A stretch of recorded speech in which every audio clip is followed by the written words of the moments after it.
Bonjour, c'est Anne-Sandrine Di Girolamo au micro des Ondes de l'Imo, le podcast immobilier attentif et curieux. J'ai le plaisir de recevoir dans cet épisode Jean-Luc Guittard, directeur général de Consultime, pour un point important sur l'investissement immobilier. Nous évoquerons la pierre papier et notamment les SCPI dont le marché traverse une zone de turbulence, puis nous parlerons des opportunités d'investissement actuelles. Enfin, un point sur le projet de loi de finances ne sera pas inutile. Voici de suite Jean-Luc Guittard. Jean-Luc Guittard, bonjour. Bonjour. La forte hausse des taux d'intérêt n'a pas eu pour seul impact de réduire l'accès au crédit des primo-accédants. C'est pourtant un sujet qui est énormément traité. Mais cette baisse a aussi eu un fort impact sur la pierre papier, notamment les SCPI. Est-ce que vous pourriez nous dire de quelle manière ? Alors, les mêmes causes produisent les mêmes effets, finalement, c'est-à-dire que l'effet de levier, finalement, qui était utilisé pour acheter des SCPI, pour les acheter et dans les SCPI pour acheter des actifs, donc on a deux niveaux d'utilisation du crédit, ont été impactés dans la même proportion, évidemment. Et donc, ça a limité la capacité d'acquisition comme pour l'immobilier direct. Et puis ensuite, ça a fait augmenter le coût de la dette dans les SCPI, donc à l'intérieur des véhicules. Donc, il y a deux phénomènes. D'abord, ça ne permet plus d'avoir des taux de rendement qui soient aussi élevés. Et la deuxième conséquence, c'est que ces dettes, quand elles sont à refinancer, parce qu'il y avait des dettes qui étaient intéressantes historiquement avec des taux assez bas, le seront avec des taux plus élevés, et donc c'est plus difficile. Donc on a un problème de volume, et on aura ensuite évidemment un problème de taux. Et donc vous nous dites que les actifs perdent de la valeur aussi. Alors ça, c'est le troisième phénomène qui est lié à la hausse des taux, c'est que le taux sans risque, en fait, le fameuse OAT 10 ans de l'État français, elle est montée de 0 à 3, 3,5 même, je crois, ces jours-ci. Et donc tout s'est décalé d'autant. Donc ça veut dire qu'aujourd'hui, un produit immobilier, il devrait avoir monté en taux de rendement de 3% à peu près, on va dire, pour être schématique. Et donc ce phénomène ne s'étant pas produit pour plein de raisons. La première, c'est dans le neuf, par exemple, que les produits ont été conçus historiquement. C'est-à-dire on a acheté un terrain, on a développé, donc les prix qui ont été là-dedans, et donc les loyers qu'on peut mettre en face pour calculer le taux de rentabilité, on peut les faire bouger, mais pas dans des proportions aussi importantes que la hausse des taux. Il faut se rappeler qu'elle est juste exceptionnelle. C'est pas arrivé très souvent. Donc ça, c'est un phénomène qui a évidemment décalé tout ça. Et donc le rendement immobilier n'a pas encore, mais ça va venir, suffisamment augmenter. Donc la façon de le faire augmenter, c'est augmenter le loyer, le rendement. Mais bon, on voit bien que c'est quand même pas évident entre l'encadrement, la capacité même du locataire à payer. Et puis le deuxième phénomène, qui est le plus courant et le plus fréquent, ça va être la baisse des prix. Puisque le même loyer comparé à un prix plus bas vous ramènera dans un taux qui sera un taux autour de ce qu'on attend, c'est-à-dire le taux sans risque plus à peu près 3% ou 300 points de base, comme on dit. Est-ce que ça veut dire qu'il n'est plus intéressant d'investir dans des SCPI ? Alors, plusieurs choses sur la question des SCPI. D'abord, il y a dans les SCPI, il y a des phénomènes aujourd'hui qu'on constate régulièrement où on voit baisser les valeurs de part. Donc là, ça veut dire que effectivement, ce qu'on constate, c'est-à-dire ce difficulté économique, d'accord, difficulté à se financer, désaffection du bureau. Le Covid nous a appris qu'on pouvait se passer de bureau. Et à l'éprouver. Voilà. Monsieur Bezos nous avait aussi montré qu'on devait pouvoir se passer de commerce. Alors on voit que c'est pas toujours exactement le cas, mais enfin tous ces phénomènes qui sont des phénomènes d'usage commencent à se répercuter sur ces actifs. Donc évidemment, il y a moins de loyer. Donc s'il y a moins de loyer, la valeur de l'actif baisse. Donc les taux montent, la valeur de l'actif baisse par l'effet d'usage, ça fait beaucoup. Donc ça fait des baisses assez importantes qui sont celles qu'on constate. Donc toutes les vieilles SCPI, je mets des guillemets à vieilles évidemment, les SCPI anciennes, elles connaissent ce phénomène toutes. Voilà, où qu'elles soient investies, puisqu'à 95%, elles sont investies d'ailleurs dans du commerce ou dans du bureau. Donc les deux phénomènes c'est automatique. Une fois qu'on a constaté ce phénomène, il y a une autre catégorie, c'est les SCPI jeunes. Bon, les jeunes, elles ont été créées post-Covid, donc elles n'ont pas tous ces actifs historiques, elles n'ont pas toutes ces difficultés, et donc elles ne vont pas connaître, d'ailleurs on voit pas de nouvelles SCPI annoncer des baisses de valeur de part, ce qui est normal, tout ça est normal. Donc en fait, la question pour l'épargnant finalement, ça va être de dire, oulala, ce que j'avais mis dans ma SCPI ancienne perd de la valeur, que faire ? Donc et évidemment, alors, qu'est-ce qu'on fait alors ? Le meilleur conseil qu'on puisse donner, c'est de ne pas être auto-réalisateur. C'est-à-dire si tout le monde essaye de revendre ses parts de SCPI, d'abord, on ne pourra pas les vendre parce qu'il n'y a pas une liquidité assurée. La liquidité est liée à deux phénomènes. Le premier, c'est d'autres souscripteurs. Donc je vends mes parts à un nouveau. Aujourd'hui, il n'y en a pas beaucoup. Et le deuxième phénomène, c'est que la SCPI doit vendre des actifs pour trouver de la liquidité et rembourser effectivement celui qui avait des parts. Mais là c'est pareil, c'est pas trop la saison puisque comme les prix baissent, il y a peu de transactions en vérité, mais on constate une baisse des prix. Évidemment, c'est pas une bonne idée non plus. Donc on voit bien qu'à mon avis il y a deux attitudes, c'est-à-dire le stock. Là où on est investi dans une SCPI ancienne, faut vérifier qu'elle soit pas investie dans les pires actifs possibles au monde. Bon, alors une fois que vous avez fait ça, évidemment, donc moi je pense qu'il faut garder. D'accord, et attendre, puisque quand les taux rebaisseront, tous ces phénomènes s'inverseront, c'est assez mécanique. En tout cas, ça va s'adoucir. Ça va s'adoucir, puis ça s'inversera, c'est très mécanique. Et puis, tout ce qu'on veut investir en plus, ce qu'on appelle le new cash, les nouveaux investissements, alors là, il vaut mieux les faire dans des SCPI jeunes, récentes. Pourquoi ? Parce que, évidemment, j'investis au bon moment, elles achètent des actifs au bon moment, et là, quand les taux rebaisseront, si on fait cette hypothèse qui s'applique à nos deux cas, quand les taux rebaisseront, alors ce jour-là, j'aurai encore plus gagné. Donc il y a une espèce de potentiel lié à la future baisse des taux. Et quelle est la composition des actifs des nouvelles SCPI ? Parce que c'est ça aussi qui est intéressant. En fait, ça dénote aussi une tendance. La composition. Alors, ce qu'on constate, c'est l'arrivée du résidentiel. Jusque-là, le résidentiel, ça n'existait que de façon très marginale. Donc, on a vu des SCPI, ou des véhicules type SCI chez des compagnies d'assurance. On a nous-mêmes participé à la création d'Ecorésil avec la Caisse des dépôts et l'assureur Apicil, qui est une nouvelle façon, c'est de dire aux investisseurs, vous contribuez à permettre l'accès à des logements. Donc là-dedans, on a mis des résidences étudiants, du logement intermédiaire, du logement libre, et des résidences seniors. Un peu tout le parcours de vie, dès lors qu'il se fait ailleurs que dans le parc social, qui lui, il n'allait pas concerner évidemment, mais tout ce parcours de vie, on a essayé de le mettre dedans. Donc c'est quand même un sujet, le résidentiel, qui devient et qui va devenir important. D'ailleurs, on a vu dans le projet de loi de finances, finalement, que l'État commence à arriver sur un petit avantage pour le logement intermédiaire.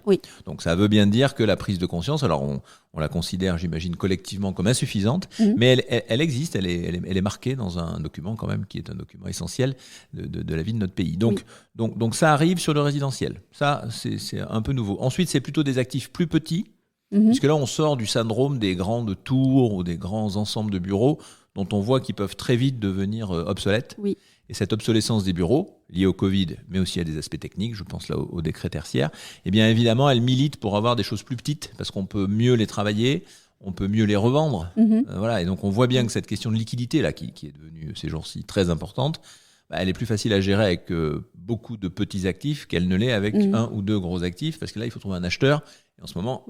Il n'y en a pas beaucoup. Est-ce qu'on constate également une répartition différente des actifs sur le territoire ? Alors, je m'entends. Est-ce que certains actifs en région, maintenant, suscitent plus d'intérêt, par exemple ? Évidemment, parce que le marché des bureaux, par exemple, il est très francilien, parisien et francilien. Des grandes villes de province n'ont pas les mêmes sujets en matière de bureaux. Donc, il y a un peu plus de potentiel. Il y a tous les sujets logistiques qui existent aussi, puisque par définition, il y a un effet territorial. Dans la logistique, on est sur le lien. Donc ça marche également. On voit une autre catégorie avec laquelle moi je suis un petit peu plus dubitatif, c'est les investissements à l'étranger. Avec un argument qui est de dire que les marchés dits anglo-saxons corrigent plus vite. Donc on peut acheter des actifs plutôt plus vite dans les deux sens. Moins chers, mais faut être à l'aise avec le sujet. On a vu l'immobilier en Allemagne, par exemple, dont tout le monde pensait que c'était un truc qui, comme beaucoup de choses en Allemagne, ne bougeait pas. C'est pas le cas. Ça bouge, et donc je pense que on a de quoi faire sur le territoire national. Il y a des actifs qui vont être à la vente, plutôt dans des bonnes conditions, d'accord, que ce soit du bureau, d'ailleurs, du commerce ou évidemment du résidentiel. Voilà, je pense que là, il y a quelque chose d'intéressant à faire au bénéfice de nos habitants, des habitants de la France et des investisseurs en France. Donc, si je vous ai bien compris, il existe des segments intéressants pour les investisseurs en ce moment, et il y a des opportunités. Les prix sur l'immobilier professionnel sont à la baisse. Donc, c'est toujours intéressant de se poser la question de l'acquisition à la baisse. Alors, il ne faut pas faire n'importe quoi, mais on a un avantage, c'est qu'on achète un peu moins cher que ce qu'on pense que ça vaudra dans quelques années. On était depuis 2014 pratiquement dans un marché qui n'était que haussier. Il n'y a rien qui baissait. C'était même d'ailleurs, c'était navrant, mais rien ne baissait. Donc on était toujours acheteur en se disant que ça montait. Bon, là on a vu que ça pouvait baisser.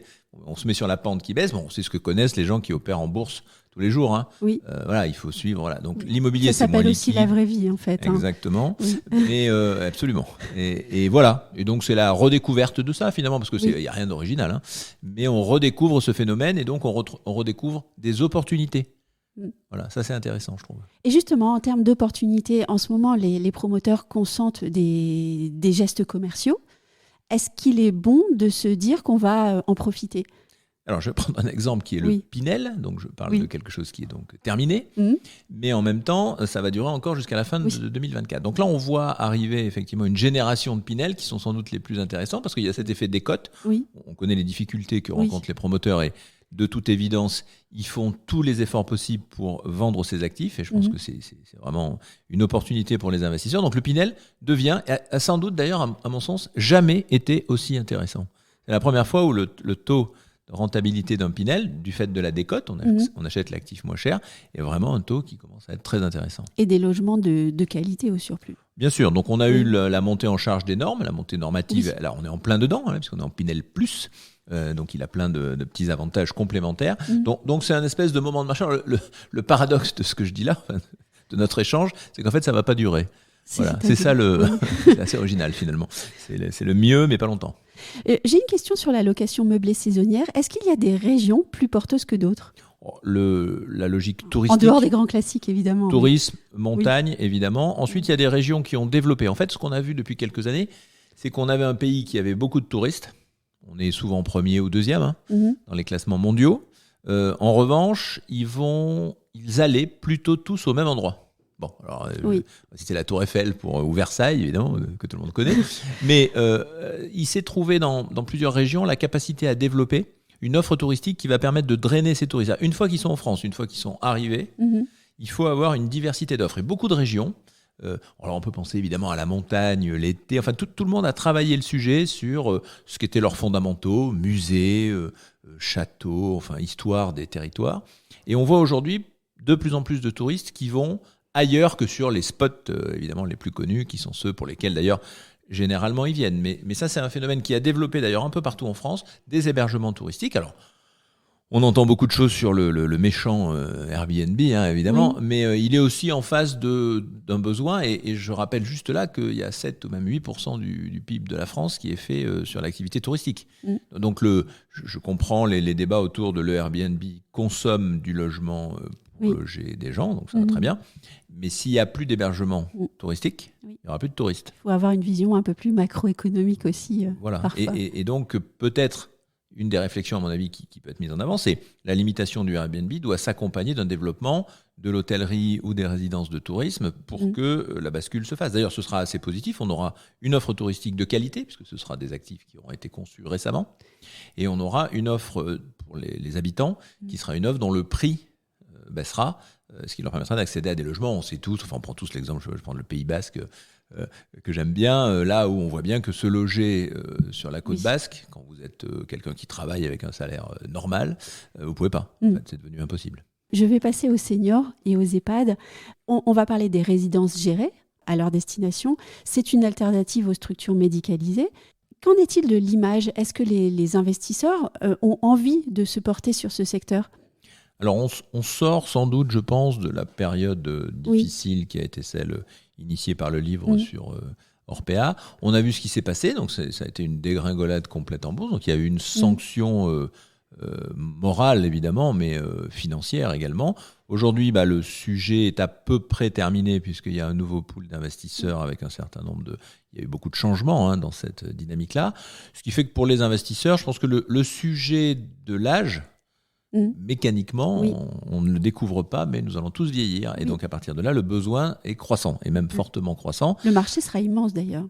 Le marché est immense, et puis surtout que si on veut libérer des logements que je vais qualifier de familiaux, il faut bien avoir des structures d'accueil, puisqu'on vit plutôt plus vieux, voilà, et on est plutôt plus consommateur de services, donc tout ce logement avec services se développe. Et donc, évidemment, c'est aujourd'hui... je pense que la crise est passée. Donc aujourd'hui, on regarde ces actifs comme étant des actifs nécessaires au territoire, puisque là, on est sur une installation très territoriale en plus. Il n'y a pas trop d'effet de concentration. Étudiants, si je parle des étudiants, il faut quand même qu'il y ait une espèce d'université, en tout cas des écoles, quelque chose. Il n'y en a pas partout. Seniors, on peut être beaucoup plus diffus finalement dans le paysage du territoire, ce qui est plutôt intéressant pour les territoires, bien sûr. Et finalement, vous venez de parler des étudiants. Là, c'est un marché extrêmement porteur en France. Démographique, les deux marchés démographiques sont les seniors. Oui. La pyramide des âges le montre facilement. Et les étudiants, où on a une croissance très forte. Et puis surtout, pour les étudiants, il y a un deuxième phénomène. Dans la diminution du marché locatif, dans cette hausse des prix, etc., les étudiants se logent de moins en moins bien. Ça, c'est un vrai sujet avec des logiques de revenus, de coût du logement.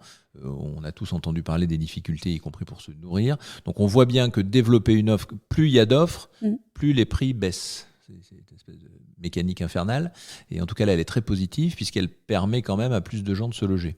Sur les étudiants aujourd'hui, il ne faut surtout pas que la production des nouveaux logements ralentisse. On voit aussi que pour l'investisseur, il peut y avoir là un impact social réel en fait, sur la société française. Je pense aux résidences pour les seniors ou pour les étudiants. Bien sûr. C'est un des messages que, en tout cas, nous essayons de transmettre aux investisseurs en disant votre investissement sert à quelque chose. Il sert, évidemment, c'est un investissement, c'est un épargnant qui fait un investissement financier, donc il sert à rémunérer votre capital, celui que vous allez investir dedans, c'est très bien, mais il sert aussi à loger des personnes dont peut-être vous avez connaissance finalement, puisque un étudiant, il y en a dans beaucoup de familles, une personne âgée, il y en a dans presque toutes les familles, je pense. Donc on est quand même dans une mécanique où il y a un intérêt à l'investissement qui dépasse le pur intérêt financier. Et moi j'ai coutume de dire, on n'habite pas dans une action, on n'habite pas dans une obligation, mais dans un logement, jusque-là, oui, puisqu'on n'a pas virtualisé le logement. On a virtualisé le bureau, on a un petit peu virtualisé le commerce aussi, finalement, on peut commander plein de choses, mais on n'a pas virtualisé le logement. Ça, c'est un argument aujourd'hui qui est implacable, je trouve. Et on va se souvenir de votre formule. La dernière question, elle a trait à l'actualité. Le grand sujet du moment, c'est la loi de finances. Que penser de la multitude d'amendements qui sont déposés par les députés en ce moment ? Alors, ça, c'est une excellente question. On est au début du processus. Donc, sortent plein d'amendements, plein d'idées. Je pense que c'est aussi le propre de la représentation nationale que de porter des idées qui viennent, on le sait bien, des territoires et des circonscriptions. On est content de voir que ça cogite. Ça cogite, etc. Mais c'est très bien. Après, la cohérence d'ensemble, dans un marché où, j'allais dire, quand tout va bien, on peut se permettre d'avoir quelques réflexions que je qualifierais de latérales. Dans un marché comme le nôtre, aujourd'hui sur le logement, où on est quand même en train de rentrer dans une zone, il n'y a plus de locatif, il n'y a plus de neuf, il n'y a plus d'accession. Enfin, voilà. On ne peut pas se priver d'une analyse complète sur les investisseurs. Aujourd'hui, par exemple, les investisseurs institutionnels sont tous partis parce qu'ils préfèrent acheter des obligations. Et c'est beaucoup plus liquide que l'immobilier dans le monde que nous connaissons. C'est comme ça, c'est leur décision. Je rappelle que ces institutionnels, on leur confie la gestion, par exemple, de nos retraites ou de notre épargne. On est bien content qu'ils soient performants. Parce que s'ils viennent nous expliquer qu'ils ont finalement acheté quelque chose de moins liquide et qui rapporte moins, on va leur dire, vous ne faites pas votre boulot, on ira se mettre ailleurs. Donc ils font leur job assez correctement. Simplement, comme ils ont disparu du marché, si on fait aussi disparaître avec un certain nombre de mesures, je pense à des mesures fiscales, les investisseurs personnes physiques, individuelles, il n'y aura plus d'investisseurs. Ça veut dire qu'on ne va plus construire de logements dans ce pays puisque personne ne les achètera, on ne peut plus accéder. D'accord ? Donc il y aura une espèce de marché croupion qui ne permettra plus à personne. Je rappelle que c'est beaucoup de fiscalité, je rappelle que c'est beaucoup d'emplois. Donc je trouve ça très contre-intuitif par rapport à ce que sont aujourd'hui les objectifs affichés du gouvernement, qui sont des bons objectifs, créer des emplois, faire baisser les impôts. Enfin, on entend tout ça, on peut même dire qu'on le constate. Mais là, sur ce sujet-là, c'est un peu l'inverse, quoi. C'est en train de s'arrêter. Il n'y a pas de ligne directrice ? On n'en voit pas aujourd'hui. Oui. Il y en a peut-être une, on ne la voit pas. Il y a un nouveau ministre, donc il faut lui laisser le temps de s'exprimer. Il a d'ailleurs pris quelques positions assez fortes, mais le fiscal, ce n'est pas le ministre du Logement qui décide. Et là ça se saurait. Et donc là, ça se passe à Bercy. Donc on est dans un exercice d'amendement. On comprend tous que ce budget sera sans doute voté en utilisant le fameux 49.3. À partir de là, quelle place ça laissera à la discussion ? Voilà. On est il y a peu de visibilité, je trouve, sur ce sujet. D'ailleurs, on cherche souvent à parler au ministre du Logement, mais finalement, Bercy, c'est pas facile de les joindre. C'est moins facile, mais d'avoir des réponses et de savoir où est-ce qu'ils vont. Tous les ministres ont des idées. Dans leur ministère, mais ensuite ils doivent aller valider, mais c'est plutôt pas mal, je rappelle que c'est quand même les impôts, nos impôts qui financent tout ça, et doivent ensuite aller valider ça auprès de Bercy. Donc c'est pas une mauvaise méthode, je pense, sur le plan d'ailleurs, sinon on n'en serait sûrement pas là. Après c'est très frustrant, c'est-à-dire qu'une très bonne idée, une très belle idée peut se faire retoquer, comme on dit, du côté de Bercy en disant non, ça coûte trop cher, c'est pas possible, ou voilà. Donc, mais c'est le fonctionnement de notre pays, donc je crois, j'ai pas compris que ça allait beaucoup changer. Une dernière question, on va rêver un petit peu. Quelle est pour vous la loi de finances idéale pour le logement ? celle qui ne changerait pas des éléments qui ont donné de la confiance aux investisseurs, institutionnels d'ailleurs ou particuliers, je ne fais pas la différence. Je pense que si on n'a pas confiance, au moment d'investir son argent, on est tous sur le débat de savoir est-ce que je ne fais pas une bêtise ? Est-ce que je peux faire confiance à mon conseiller ? Est-ce que je peux faire confiance à la banque, à la compagnie d'assurance ? Enfin, c'est le sujet des contreparties et des intermédiaires. Et dans ce moment-là, il y en a un auquel on doit pouvoir faire toujours confiance, c'est l'État finalement. On peut se tromper sur un placement parmi d'autres, ça arrive, c'est la vie. Mais si l'État lui-même donne une telle volatilité dans ces fameux amendements ou ces sujets sur lesquels on se dit on ne comprend rien, enfin, on n'a pas la vision politique de ce qu'ils veulent faire, cette confiance-là, elle est assez facile à détruire, elle est assez difficile à reconstruire. Donc ça, c'est le sujet pour moi. La loi de finances idéale, si je devais vous la décrire d'ailleurs, sans doute que je ne peux pas, et puis là ce serait très long, mais elle est comme ça, c'est-à-dire qu'elle est dans la stabilité et la confiance. Un grand merci Jean-Luc Guittard. Merci beaucoup.